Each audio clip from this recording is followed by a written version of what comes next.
بسم اللہ الرحمن الرحیم۔ حدیث نبوی صلی اللہ علیہ وآلہ وسلم ہے کہ محتاجی کو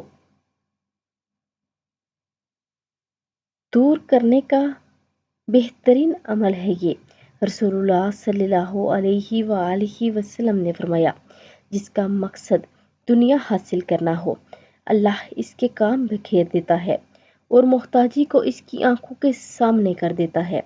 اور اسے دنیا سے صرف اتنا ہی ملتا ہے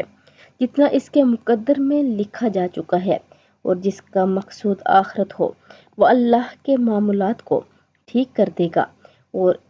اللہ اس کے معاملات کو ٹھیک کر دے گا اور اس کے دل کو بے نیازی عطا کر دے گا، اور دنیا اس کے پاس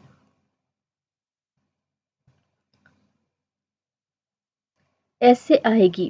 کہ اسے پتہ ہی نہ چلے گا